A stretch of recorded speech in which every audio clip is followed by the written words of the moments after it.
Bonjour, bienvenue à vous toutes et tous lors du Congrès mondial des écrivains de la langue française.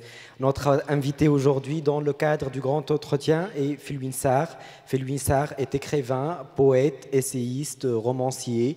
Il est aussi musicien et il a à son actif une dizaine d'ouvrages et 3 albums. Il est aussi un éminent économiste. Bonjour Felwine Sarr.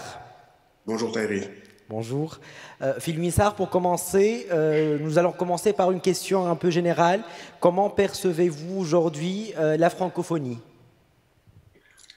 En fait, je trouve que c'est d'abord un espace linguistique et culturel que partagent plusieurs nations, que l'histoire a mis en situation de rencontre et que c'est un espace dont la France n'est plus le centre, c'est ce que je crois vraiment, et qui se déploie en Afrique de l'Ouest, au Québec, à Haïti, en Belgique, euh, et que fondamentalement, cette francophonie-là est un espace d'échange culturel et un espace linguistique, un espace de brassage et de communauté, je dirais, de formes d'expression culturelle à travers la langue française.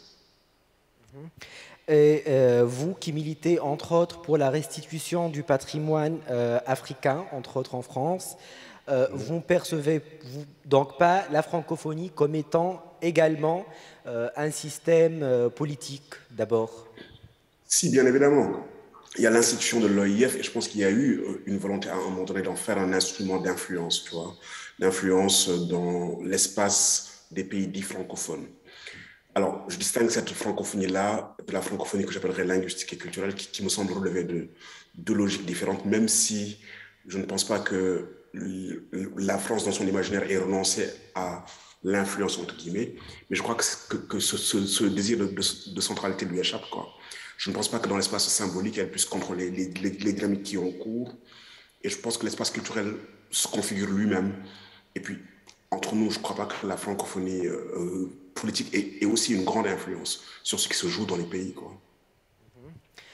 En 2020, Phil Winsar, vous avez été chargé par la présidence de la République de travailler justement sur cette restitution du patrimoine et vous avez publié un livre qui reprend justement le contenu du rapport qui a été publié suite à cette recherche.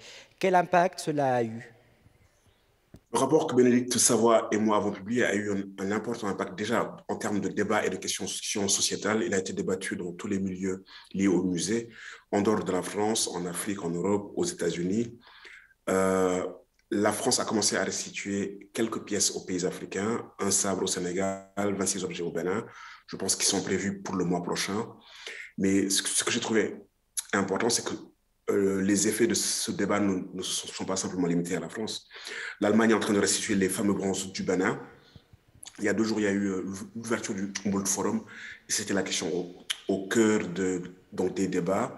La Belgique est en train de restituer, les Pays-Bas aussi. Et je pense que ce sera plutôt les pays qui ne restituent pas qui seront ceux qui seront pointés du doigt et qui devront expliquer pourquoi ils gardent ces objets-là chez eux. Mais il y a un mouvement qui dépasse la France et qui en marche, quoi. Pour vous, cette démarche de restitution justement du patrimoine, est-ce qu'elle s'inscrit dans une certaine démarche décolonialiste? Je pense que forcément, il y a cette idée de revenir sur un moment de l'histoire coloniale qui a été un moment douloureux, qui a été un moment de rapport asymétrique. Je veux dire, ces objets du patrimoine ont été pris, pour la plupart dans de la violence et dans une pluralité de formes de violence, y compris les objets dits collectés lors de missions ethnographiques. Ils ont été pris dans des formes de violence qui ne sont plus acceptables aujourd'hui. Et la question de savoir qu'est-ce qu'il faut encore dans les musées occidentaux, alors qu'ils manquent, alors que certains d'entre eux sont réclamés dans les pays d'Afrique, est une question éminemment décoloniale. C'est un retour sur l'histoire, sur la mémoire. C'est une question qui indique que les peuples ont droit à leur patrimoine, que les jeunesses africaines ont droit à ces morceaux de leur histoire, à ces morceaux de leur génie, de leur créativité, de leur spiritualité, et que dans l'entreprise de reconstruction, on a besoin de faire le point sur cette histoire, y compris pour la dépasser, mais c'est absolument fondamental, c'est une question éminemment décoloniale. On va revenir par la suite justement à cette question décoloniale. Euh, euh, Là, on va dire, Philippe Sarr, que l'Afrique est au centre de vos ouvrages. Et pour évoquer justement cette question, vous prenez un changement, là je vous cite, un changement de cadre de référence. vous dites c'est ce cadre de référence qu'il convient d'abandonner. Quel impact cela pourrait avoir? Ouais, je pense que la question, en tout cas pour le continent, elle est vaste, elle est plurielle, elle est complexe, mais on ne peut pas continuer à considérer que les sociétés africaines n'ont pas d'histoire, n'ont pas d'épistémé, n'ont pas de vision du monde, n'ont pas d'imaginaire sur lesquels elles peuvent fonder leur reconstruction. Elles ont été pendant longtemps, elles se sont cherchées dans le regard de l'autre. On a convaincu les élites du continent que les seuls cadres qui valaient, c'était les formes achevées occidentales, alors que les archives sur lesquelles on peut se fonder sont nombreuses. Elles sont d'abord africaines. Ensuite, on a la totale liberté d'emprunter ce que nous voulons du monde de manière intelligente, dans un processus d'assimilation créatrice qui relève de notre autonomie de choix. Mais en fait, ce que je dis d'un point de vue économique, écologique et politique, c'est qu'il faut que nous élargissions la base des archives à partir desquelles nous reconstruisons le continent. Et nous ne pouvons pas négliger nos propres archives. Et ce n'est pas une question d'être autarcique ou essentialiste, c'est juste une question de se fonder sur sa propre histoire et d'aller aussi y rechercher des ressorts pour se reconstruire. Et on ne peut pas être dans une totale extranéité. Alors, il y a un certain nombre d'injonctions civilisationnelles qui nous ont été, je dirais, vendues, que nous avons achetées. Ben, il est temps de les re-questionner, de les regarder au fond, de voir ce qu'elles recèlent. S'il y a des choses intéressantes pour nos devenirs à nous que nous devons construire, OK, why not? Mais s'il faut les laisser de côté et réinventer les formes, les métaphores de nos devenirs, il faut qu'on le fasse. Et ça, c'est absolument fondamental. Par rapport à ce même cadre de référence, vous dites, Felwine Sarr, que le cadre justement de référence actuel, existant maintenant, fait passer l'avoir avant l'être, en comprenant que vous prenez un autre cadre qui est plutôt à l'inverse. Mais la question que j'aimerais bien vous poser est la suivante. L'avoir et l'être, est-ce qu'ils n'entretiennent pas, je m'excuse, un rapport dialectique. C'est-à-dire, si on suit une approche marxiste, l'être est inhérent, on va dire, ou en tout cas est une conséquence de l'avoir. Ne s'agit-il pas ici d'une vision un peu bourgeoise? Non, non, je pense que c'est la vision marxiste qui est un peu bourgeoise elle-même, et bien que ce soit une critique de la bourgeoisie. Et c'est ça qui est intéressant, c'est que justement, le marxisme, le structuralisme, le post-structuralisme, ils sont intéressants. À un moment donné, ils ont éclairé des dynamiques économiques, culturelles, sociales et politiques. On ne peut pas les prendre pour des bibles et des paroles indépassables. C'est ça qui est intéressant. C'est justement, je comprends bien l'idée de sortir de la binarité, et ce n'était pas un propos binaire, en fait. C'est juste de dire que dans l'échelle de valeur de nos sociétés, ben, pour moi, une civilisation qui est lumineuse, qui est avancée, c'est une civilisation qui nous amène plus d'humanité, qui nous amène plus d'être, plus de qualité d'être. J'emprunte ça à Frantz Fanon, la montée en humanité. Ce n'est pas une civilisation qui accumule plus de richesses. À quelle fin? Bien évidemment, il faut de l'avoir pour répondre aux besoins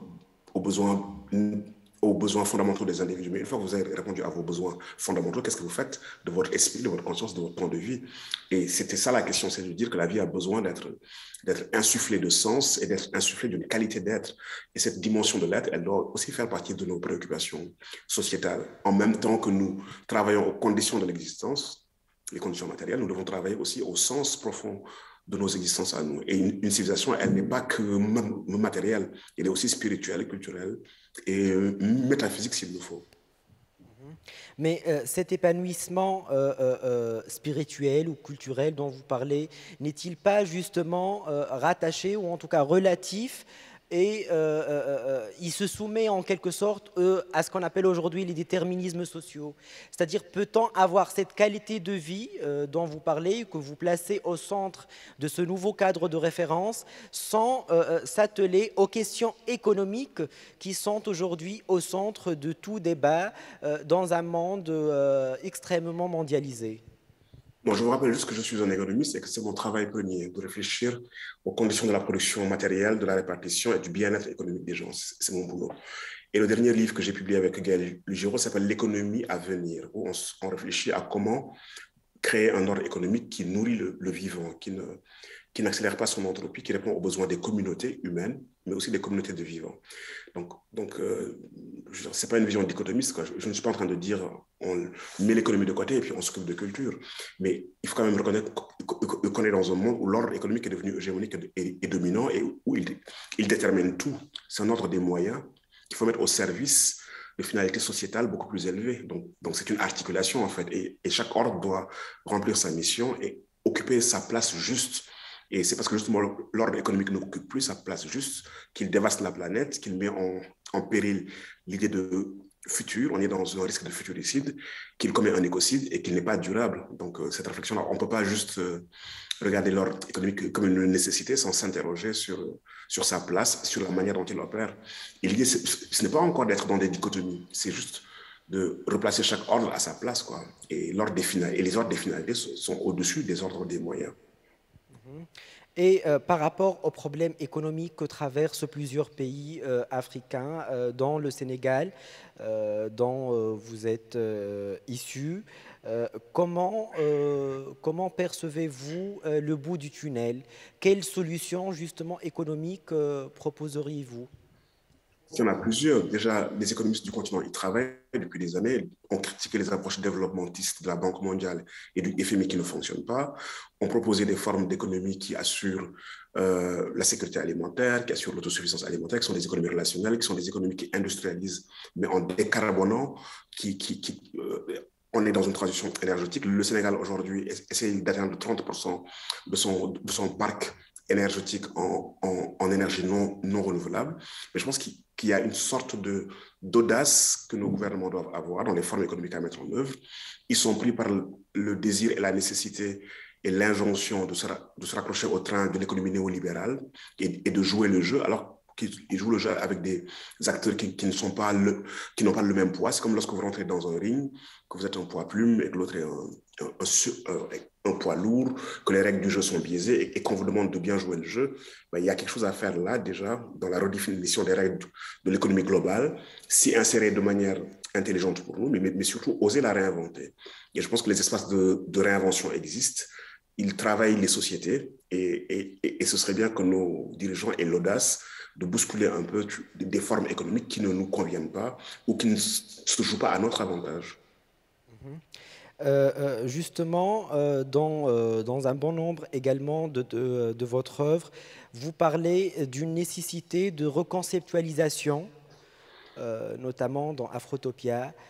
Quel en est l'intérêt? L'intérêt, c'est d'abord la grammaire. C'est Et qu'en fait, puis, on est qu'est-ce bien qu'on va d'accord. reconceptualiser également? Non, Quel mais concept allons-nous revoir? le développement, en Amérique latine, ils ont des concepts intéressants, buen vivir, bien vivre, la Pachamama. C'est-à-dire que l'idée que le développement, c'est un développement de tous les étages de l'être, ce n'est pas juste un développement matériel, et que fondamentalement, les sociétés ont le droit et ont la latitude de se poser la question de savoir que signifie bien vivre et mieux vivre. Donc, bien vivre et mieux vivre, c'est quelque chose de large qui, bien évidemment, inclut l'économie, mais pas que. Et ça, on ne peut pas laisser le soin aux autres de définir les formes d'organisation sociale et politique, le rapport entre les ordres culturels, économiques et écologiques, que signifie bien vivre pour les individus et tout ce qui relève de la production des formes sociétales. On ne peut pas être dans un pur rapport d'extériorité. Il faut bien que les sociétés se posent, se fondent sur leur génie, répondent à leurs questions existentielles. Et puis à partir de là, c'est ça le travail de, je dirais, conceptualisation. Mais il ne se fait pas simplement dans l'académie, il se fait dans des espaces de délibération, de concertation. Et c'est à partir de là que l'on peut entreprendre des projets de mieux-être sociétaux. Il n'est pas de bon vent, disait le vieux Sénèque, pour qui ne sait pas où aller, quoi. Et c'est nous qui devons fixer des caps. On va rester dans Afrotopia. Vous dites par rapport à cet ouvrage qu'il est en dehors des dichotomies, il est en dehors de, par exemple, l'afropessimisme. Vous parlez d'afropessimisme ou d'afropoptimisme, en dehors de l'utopie et de la dystopie. Où est-ce que le placeriez-vous? Écoute, c'est une tentative que je pense être complexe d'articuler une réflexion qui justement quoi, évite les binarités. C'est-à-dire que souvent, lorsque vous tentez une réflexion, on veut rapidement vous enfermer. Si vous dites l'Afrique doit se fonder sur ses ressources, on dit ah ouais, mais vous ne voulez pas d'échange, vous ne voulez pas la rencontre, alors que vous ne dites pas ça. Vous dites à la fois il y a rencontre, mais à la fois il faut aussi se fonder sur les ressources. Ou bien on vous dit êtes-vous afro-optimiste ou afro-pessimiste, comme s'il n'y avait pas de voie intermédiaire où on pouvait regarder lucidement les défis du continent et voir qu'il faut les relever, et en même temps regarder aussi lucidement les potentialités du continent sur lesquelles il faut que l'on fasse un travail pour les faire advenir. Et avoir ce double regard-là ben, ne vous assigne pas à une extrémité. Et c'est ça la grande difficulté d'un essai, c'est justement quoi, de se frayer un chemin entre les réponses trop faciles et trop convenues, quoi, et qui fait qu'on a envie de catégoriser quoi, donc les pollutions de la pensée. Donc du coup, je pense que dans l'entreprise, il y a pour chaque problématique que je pose un désir de partir de l'existant, de regarder le réel et de dépasser le réel quoi, et de voir quels sont les horizons et comment on pourrait y aller. Donc c'est une entreprise utopique, mais une utopie active, une utopie créatrice. Et ce n'est certainement pas un rêve doux, mais c'est une tentative voilà, de, de dessiner quelques pistes et des chantiers dans le secteur de l'économie, de la gouvernance politique, des utopies, des imaginaires, quoi. Mhm. Et justement, en évoquant toujours cette question de l'Afrique et de l'Afrique, de l'avenir euh, à venir, attaché ou détaché, vous le précisez toujours, vous dites que justement, il y a un certain inconscient qui place toujours la question de l'Afrique dans l'avenir et on ne l'évoque jamais au présent. Que faites-vous justement pour replacer cette question de l'Afrique au présent et pour évoquer les questions du présent par rapport à l'Afrique avant certainement de passer à la réflexion autour de l'avenir et de ce qui pourrait advenir par la suite? Je pense que les deux sont liés. Et si on regarde bien un présent, c'est un avenir d'hier. Le présent d'aujourd'hui, il y a quelques jours, c'était un avenir à venir. Et quand vous ne vous occupez pas de votre avenir, ben, cet avenir-là, immanquablement, se mue en présent que vous n'avez pas du tout pensé. Et vous passez votre temps à courir dans tous les sens, à vouloir colmater des brèches, à répondre à des urgences, alors que vous auriez pu, dans un temps antécédent, mettre en œuvre, essayer de réfléchir ou faire en sorte que les temps à venir adviennent, en tout cas, de manière à ne pas vous surprendre. Mais ce que je disais dans le texte, c'est qu'en fait, généralement, quand on dit que euh, l'avenir du monde, c'est l'Afrique, ben, c'est flatteur, on est content. Après avoir été je dirais, nié, dénié, invectivé, tout ce que tu veux pendant quelques siècles, quand on commence à dire, oui, l'avenir du monde, c'est l'Afrique, il y a un côté un peu flatteur, mais si on regarde bien cette expression-là, bien que je pense qu'il y a du vrai dedans, mais il y a cette idée que l'on délocalise la présence du continent toujours dans un temps à venir. C'est-à-dire que la présence présente du continent, elle est handicapée. C'est-à-dire qu'on ne la considère pas. Je considère que la présence du continent, avec ses défis, avec ses difficultés, dans le présent, elle est intéressante. Je dirais, il y a énormément de choses à voir dessus. Quand on regarde l'afro-contemporanéité, l'Afrique a énormément de choses importantes à nous dire dans son présent. Et il y a énormément de sources d'inspiration dans ses présents culturels, dans ses présents politiques, dans ses présents sociaux, dans son rapport au monde. Et que bien évidemment, la question de l'avenir, elle est fondamentale, il faut s'en occuper.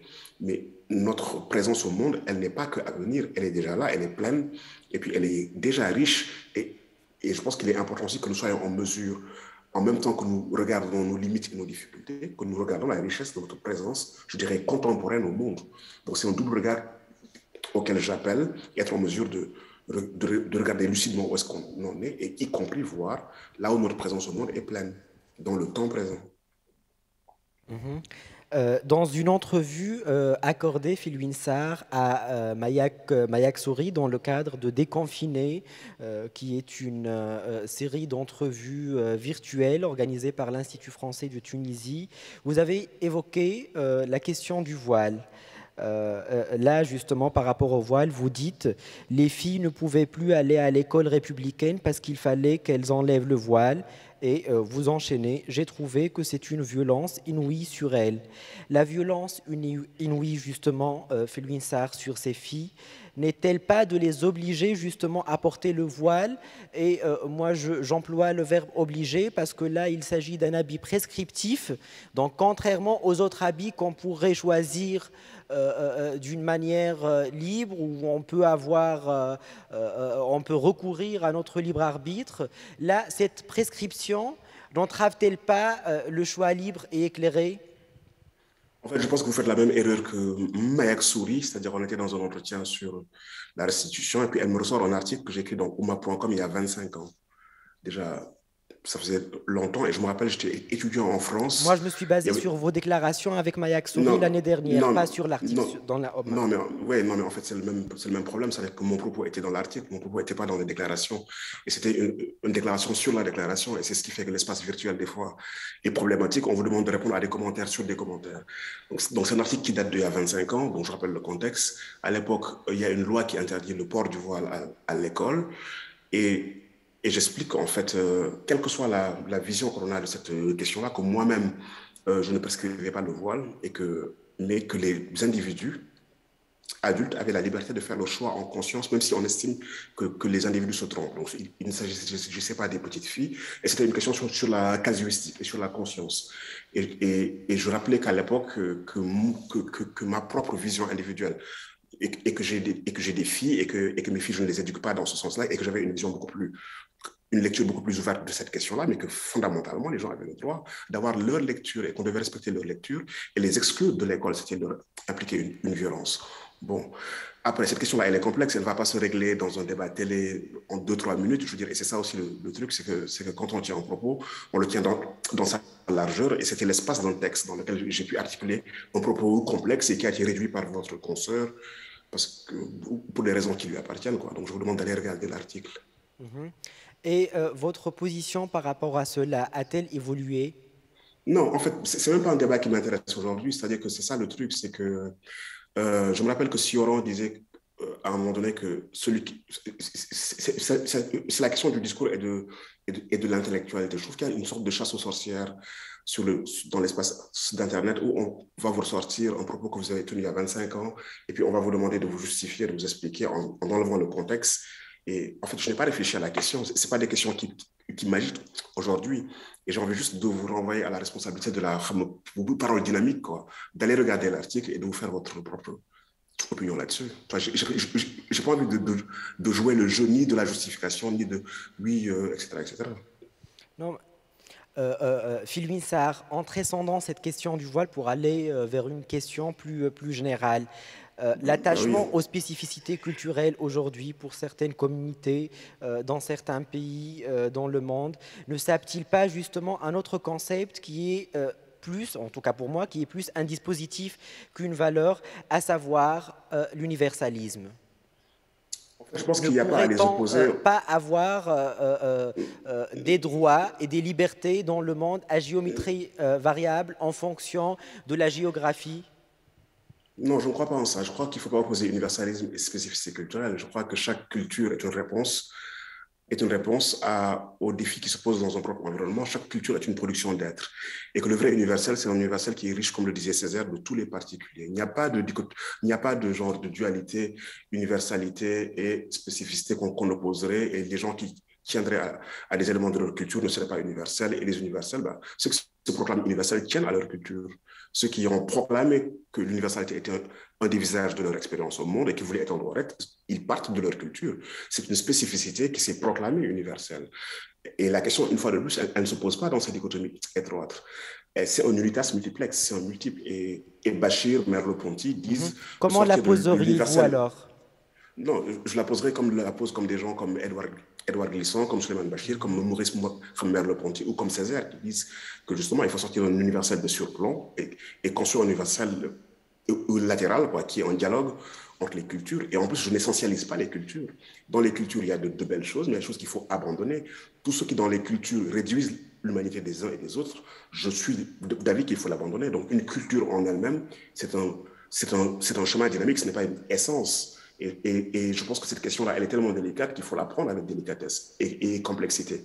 Et souvent, on nous demande de répondre justement, on parle des binarités, et puis en oubliant même l'histoire du concept, comment le concept est apparu, quels ont été les usages. Il y a de la violence qui a été infligée aux autres sous couvert d'universalisme. Donc les concepts, il faut les regarder sérieusement. Et des fois, il faut en refaire l'archéologie. Et ça peut rester un horizon, mais à condition que ça respecte la pluralité. Et universel, je veux dire, étymologiquement, c'est aller vers le même. Je veux dire, l'universel, ça ne veut pas dire être homogène, quoi. Comme ça veut dire créer un espace de la pluralité respectueuse des uns et des autres. Mhm. Et justement, toujours par rapport aux valeurs d'universalisme et par rapport aussi à la francophonie, certaines personnes affirment que la francophonie a des penchants qui tendent justement à avoir une vision hégémonique du monde. Est-ce que vous y adhérez? Non, je n'ai pas cette vision-là. Je crois que, On bon, la définit par exemple comme un levier de l'impérialisme culturel. mais si, bien évidemment, je pense que la France souhaite garder son influence culturelle dans le monde. Je crois que c'est une erreur, en fait, de considérer qu'il faut influencer. Je crois qu'une culture, quand elle est belle, quand elle a de belles choses à offrir au monde, les gens viennent d'eux-mêmes, quoi. Les Japonais n'essaient pas de m'influencer, mais je vais lire leurs auteurs, j'aime bien leurs arts martiaux, j'aime bien leur culture parce que j'ai lu de beaux livres, parce que, en tout cas, parce que cette culture a eu un attrait pour moi. Je pense que ce que les écrivains font, ce que les artistes font, ce que les créateurs font dans l'espace de la langue francophone, elle-même, elle suffit. Je veux dire, si les gens ont de belles propositions de l'esprit et de l'âme à faire au monde, les gens viennent de même, quoi. Il n'y a pas forcément à activement tenter d'influencer. Je pense que c'est ça qui est intéressant dans l'écriture ou dans la création artistique, quoi. C'est un dialogue qui appelle, quoi. C'est un lien non hégémonique, quoi. Je vais vers toi, mais je te laisse le soin de venir à condition d'être intéressé par la beauté de la proposition que je te fais. Donc, je pense qu'à partir du moment où l'espace existe, que l'espace est ouvert, qu'il est fluide et que les gens vous pouvez y créer normalement, l'espace va rayonner de lui-même. Alors, la francophonie, je dirais, politique, c'est celle qui m'intéresse le moins. Et je pense que en fait, ce n'est pas celle qui est la plus productive. Celle qui est productive, c'est celle qui crée un espace large dans lequel on se rencontre les Québécois, les Tunisiens, les Sénégalais, les Français, les Suisses, dans un espace qui est un crâne linguistique et où on crée de la culture et on la partage. Celle-là, elle m'intéresse.